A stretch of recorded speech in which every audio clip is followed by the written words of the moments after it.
Okay, the video got accidentally cut off. So it's very important that we make friends with anyone who is nice and friendly and kind. And that we stay vigilant also to protect ourselves. So if that other person turns out to be value valuing violence or something, might not be safe to hang out with that person. So, or if they're overly prejudiced or something, might not be safe. So we have to always protect ourselves. And we live in critical times right now where people don't trust each other anymore, also because we get to see what's on people's minds on the internet. They're very loose with what they think, and 80% of that stuff is violent. And so, yeah, I don't blame anyone if people don't feel safe anymore in becoming friends with just any random person. So, we usually also, besides the worshiping type of situation, subject, a lot of people might feel safe with someone who's on the internet, who is known by a lot of people already, whether it's on YouTube or Hollywood or whatever, but someone who is sharing their thoughts with others and who is a good person, a kind person. So naturally people will like that person just because they happen to know or have seen that person and know that person is kind, so they want to be friends with that kind person. So then there's also people but that's a different subject. The subject of worshiping, and people worship all kinds of people. It doesn't. There are people who worship Charles Manson and serial murderers and stuff like this. I talked to my brother about it. People worship all kinds of people. People worshipped Adolf Hitler. People worship Louis Farrakhan. People worship radical people who are violent, who promote violence. So because they mistake violence for strength, but it's exactly reversed. Someone who is reactionary and violent is does not show an inner balance and strength. Okay, strength is inner balance.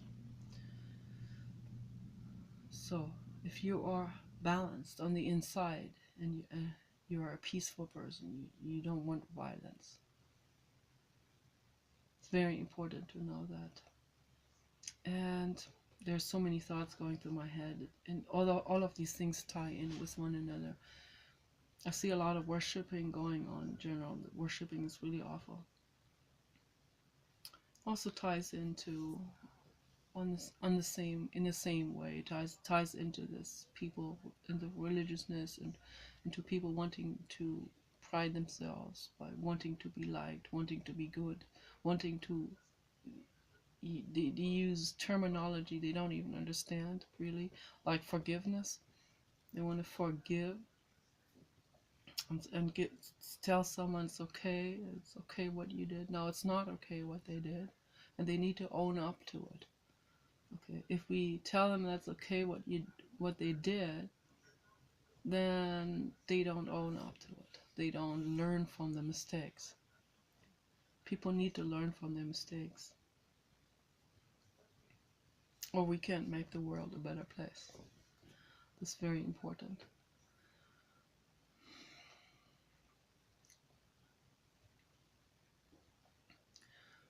We need to humble down. Okay, we need to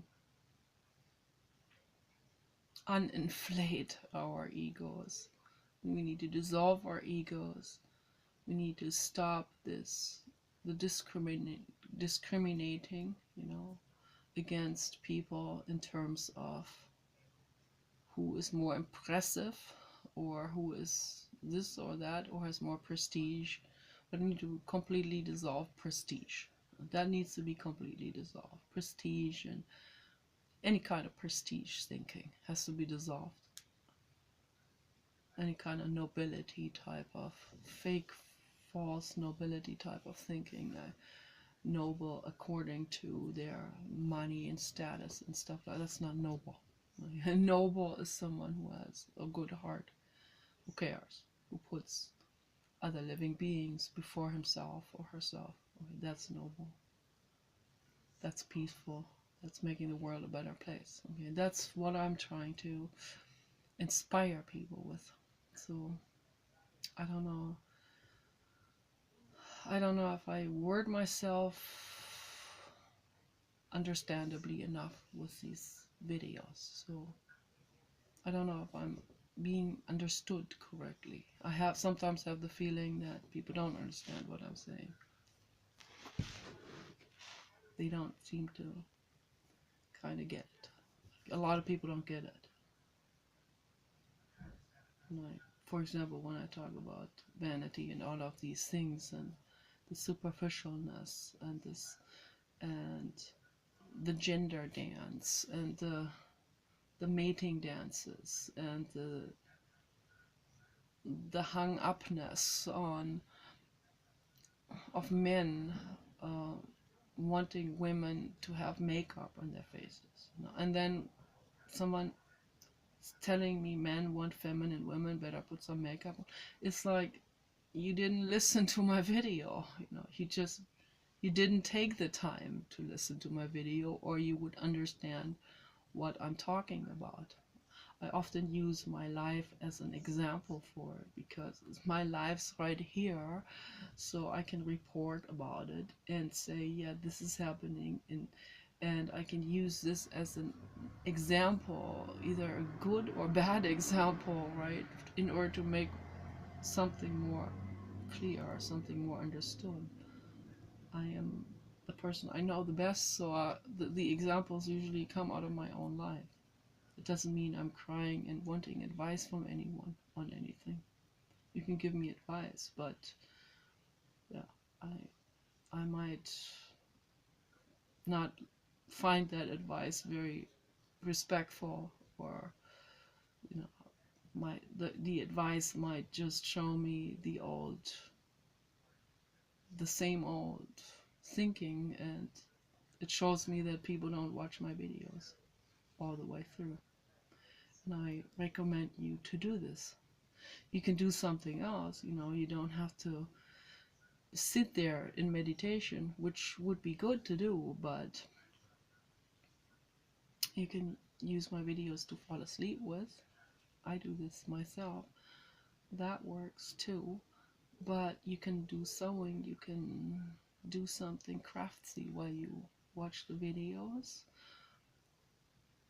I am sharing these thoughts with you. I'm coming from a school of myself. I'm coming from the school of meditation and non-worshipping and non-conformism and non-community. Non-community in the sense of I don't hear what other people are saying or doing. It doesn't interest me. So that's why my videos might be of value, because most people are constantly watching other people's famous videos, and they usually are very conformist. So the conformism stays in conformism, wrapped into conformism. So that's why it's important to get out of that and use someone who's not conformist, like myself, or also Teal Swan, and many other people. There's many other people. And there's all kinds of people in between. There's some people that have a little bit more to say, but are still conformist. So, but never put anyone on a pedestal. So then you're cutting your own growth factor off again. So if you do this, the moment you put someone on a pedestal and declare someone as yeah, he knows it all or she knows it all. No, they don't know it all. They never do and never will. Okay? Not even the Buddha, Sri Krishnamurti. Not even he will always know everything. You can't know. It's impossible. I talked to my brother about it. Everything is infinity. This also goes into infinity. Okay. The learning process, the growing process, the mental growing process is an infinite process. It never ends. So there's never such thing as enlightenment. This is always an approach towards it. And the word is oversold and trampled down. So people have destroyed that word. So enlightenment is now the roller coaster ride in Disney World. It's an experience people want to have. It's an orgasm. It's something they want to pride themselves with. It's something they want to have power with. Okay? So it's the word has nipped itself in the butt. It has discarded itself. It has brought itself to a free fall. What's that? Growing forward is moving away from wanting power over other people.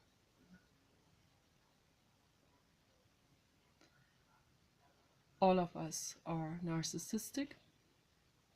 All of us like to be liked. We like to be sexually liked. We like to be adored. We like to be respected. We like to be consulted. We like to be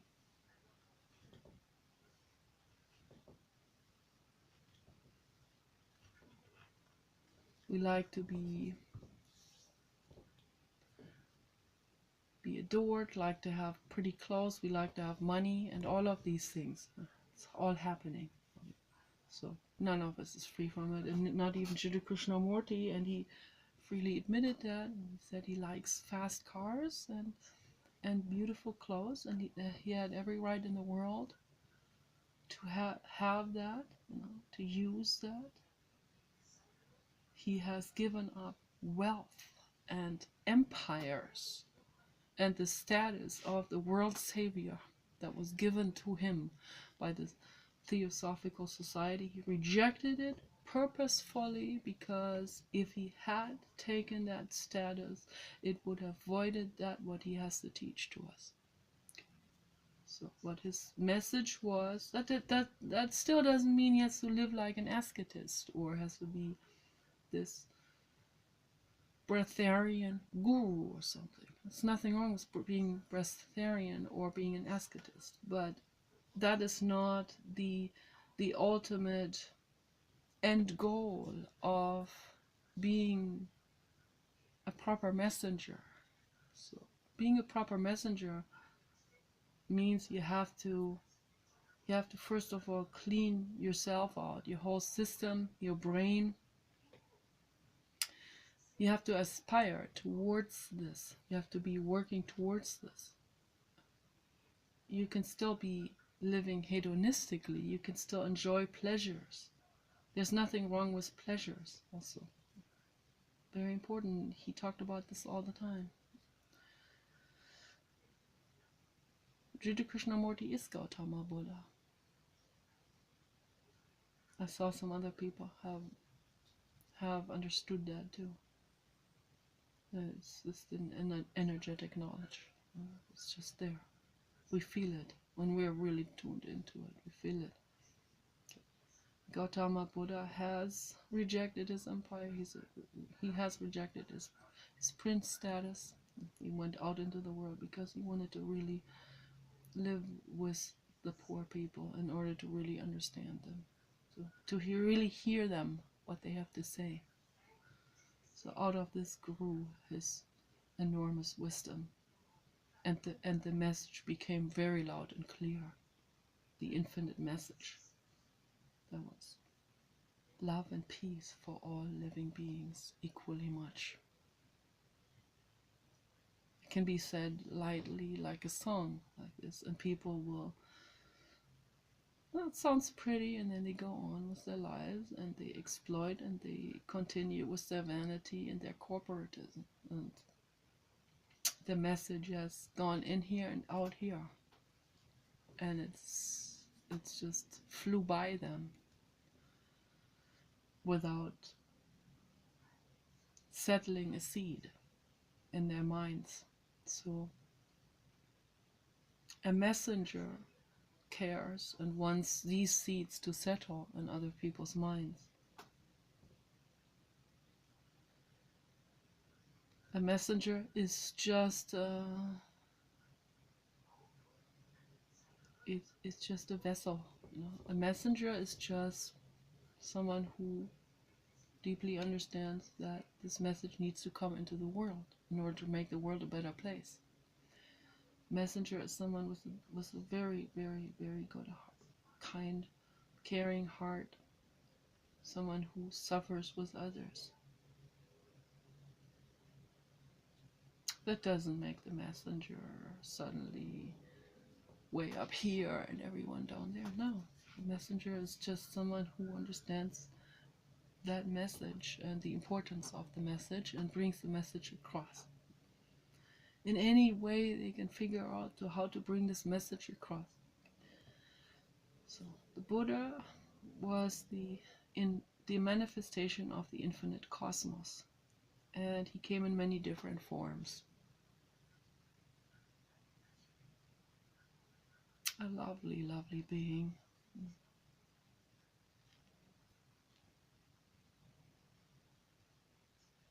And Jesus is a messenger. Jesus is not on the Buddha level. Okay? Jesus is an indigo level, somewhere in the middle of, soul development. A tragic, painful figure with a lot of anger and all of that.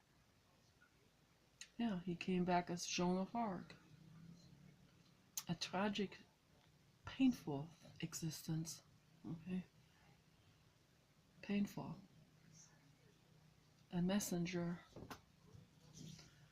She didn't understand during her lifetime. She didn't understand that no matter how violent the other people are, she cannot be meeting them with violence. It doesn't work. It does not. Cannot meet violence with violence. It doesn't work. Not on this front level, not in this vibration at all. That doesn't mean you have to hold the other cheek. That gets misunderstood very quickly. So that means when you are being attacked on a personal level, not as a nation, this is the mistake people make. Okay. This is very important when people write their letter of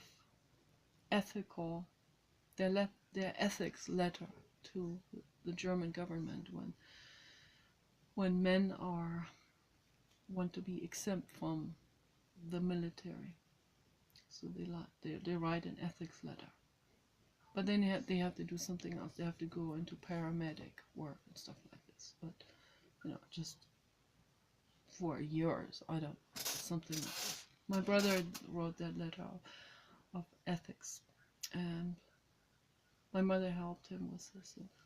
And there's this one the most compelling thing that people need to understand. They need to differentiate between, because that's the question they're going to ask. Why do you want to become exempt from the military? Wouldn't you want to protect your sister from a violent person who's going to rape her? It's a big difference between my personal immediate emergency situation with someone who comes at me at my house, at my sister, at my brother, and so on, versus me going out there as a number among numbers, going against numbers of anonymity into a battlefield, and they don't even know the other person. They don't even know what their face looks like. It's a completely different situation. Me defending my family personally is a completely different situation than me signing up as a number in the military, fighting for Lockheed Martin and ExxonMobil so that they can keep drilling and fracking and selling their weapons and keeping the economy almost artificially going with their weapon production line.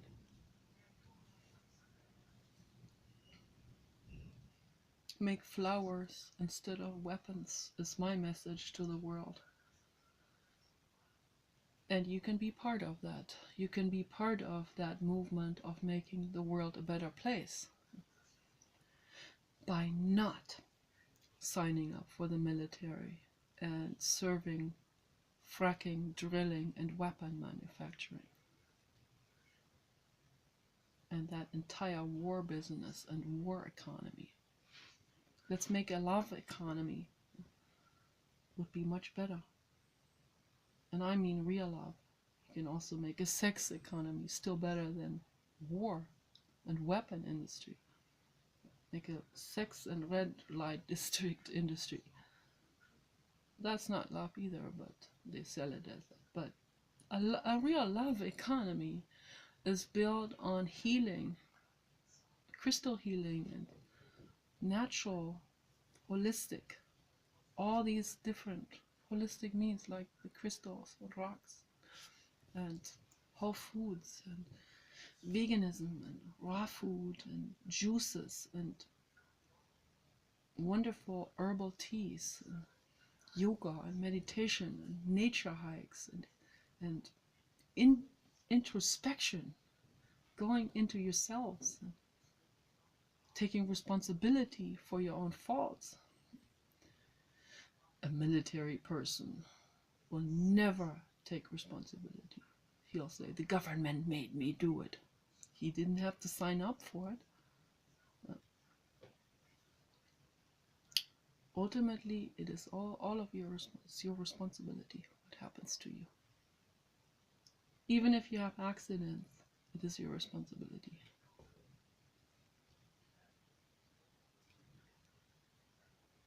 That means we need to dive very deep into ourselves.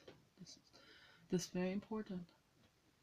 Energetically, we are responsible for everything that happens to us. That's a hard pill to swallow, but I had to think about that for a long time too. But it's true. It is true. It is true. Whatever happens to me it is my doing. It is sometimes can be directly visible, then sometimes you have to look a little deeper, sometimes you have to look a lot deeper, and sometimes you have to do real deep energetic work on yourself in order to see where all of this comes from, the entire causality of things.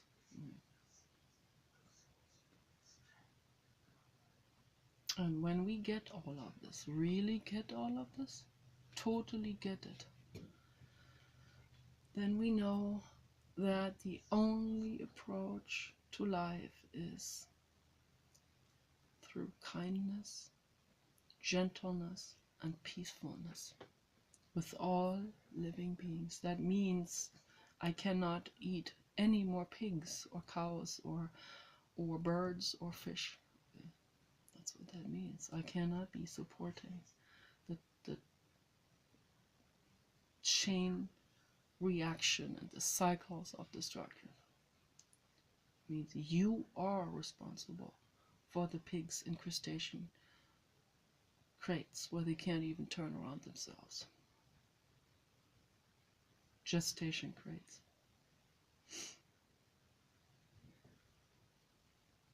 Where the mama pigs are bound into a narrow confinement, and the piglets they have to drink the milk through prison bars because mother is not allowed to move. It is such an atrocity, and we are all responsible for this. If you eat the pigs, you are responsible for this happening. If you cater to this industry in any form, if you make excuses for this, even if you say, oh, I forgive them, there's the word forgiveness. Yes, he is. Yes. Yeah. Yes, he's sleeping. Okay, thank you.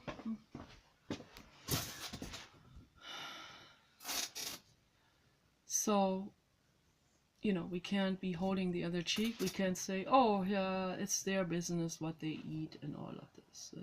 Let to every, to each their own. No, it's not to each. It's like to each their own contribution of rape and suffering. No, absolutely not. I mean, I can't put the gun on anyone's head and say you change right now. No, no. Of course we can't do that.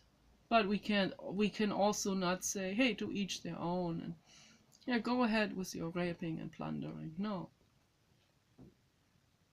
that's not responsible on our side either. You have to point out this is wrong. Okay? If they have a problem with it, that's their own problem. They always say, those vegans, they are so militant. And I haven't seen very many militant vegans, to tell you the truth. Some of them are a bit pissed. I understand why, yes.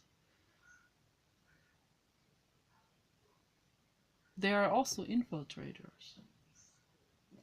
Be very aware. There are infiltrators that are paid by the meat industry and the corporate agenda to be mean. They'll take someone who is not very vigilant. They'll take someone who might be an alcoholic. They're not paying attention very much, and they say, hey, here, they'll pretend to be an animal rights organization.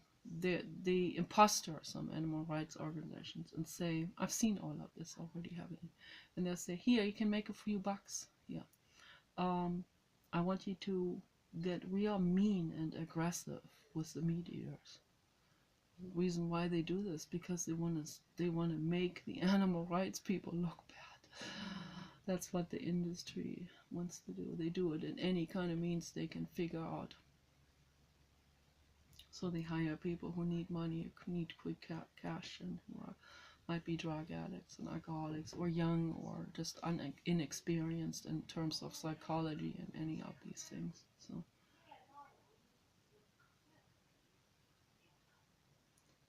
there's a lot going on with that.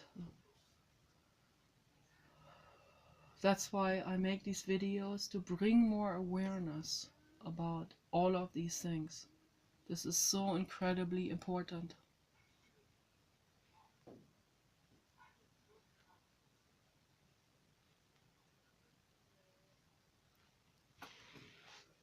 So incredible, so infinitely important. The people become more vigilant.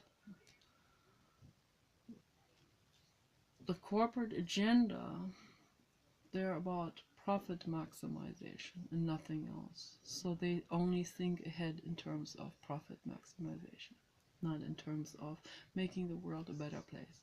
You, the consumer, have to be vigilant, and you have to know, oh, is this making the world a better place, or is this contributing to more suffering? If I am paid to be aggressive to meat eaters, is this gonna make the world a better place or worse place? Think about this. If I am aggressive to anyone, is this gonna help? Is this gonna, first of all, it's gonna make the animal rights movement look bad, and second, it is gonna make the meat eater mad at us and never think about what he's doing. So the gun on someone's head, verbally or literally, is never gonna work. The only way we can move things forward is through peaceful means. But if someone comes to me and threatens my family, you bet I will fight to the bone. A completely different person will come out of me. That's not being militant. That's intelligence, cosmic intelligence, reacting to an emergency situation. Going to war is a completely different thing, totally different. And that's why that is the most compelling argument when someone writes an ethics letter to the government, to any government, and excuses himself for military service. And I don't know what the Jehovah's Witnesses argument was. It's probably, this is our religion. That's their argument. It's not good enough of an argument, but I still prefer a religion that doesn't go to war to a religion that is very militant. So, but religion in general is they don't have an argument. They don't do things out of ethics. They do things out of worshiping and out of fear. Fear of their gods, fear of their congregation, and so on.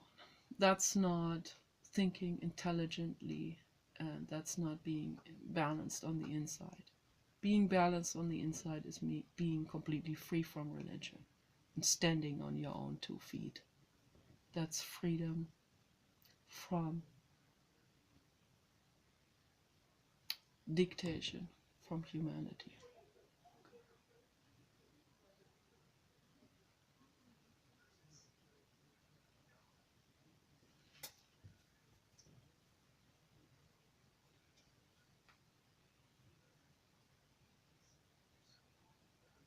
Taking responsibility means taking full responsibility for your actions, for your faults. That means taking responsibility for your health, for what is happening to you. That means never blaming the government or anyone else ever again. Not your parents. Need to completely drop any of these blame gaming ties altogether and free yourself completely. This is true luxury. It is a truly liberating, amazing thing, and it's an energetic field that opens up right in front of you and inside of you when you do that. Total freedom from society, total freedom from any of these things, any of these neuroses, total freedom from religion and mental illness, freedom from any of this worshipping and self-flagellating and fear of gods and any of this, the reverences and all these fakenesses. Freedom from all of this, being completely you, one with nature, free from politics, political parties, and any of this. So that's my message for the world. That's where we move forward. That's the only way we can move forward is by taking full responsibility for our own actions, by stopping these things such as forgiveness and all of this. Want full accountability and clarity. As Mikhail Gorbachev always said, Glasnost and Perestroika. I learned that already in high school during my last year of college, high school in Germany. We had a real good teacher, history teacher. We were all fans of Mikhail Gorbachev at that time. And Mikhail Gorbachev, an angel soul, a true inspirer. That's the only way we can move forward is Glasnost and Perestroika. It's total clarity and transparency and total accountability. Okay, you guys take care. Bye.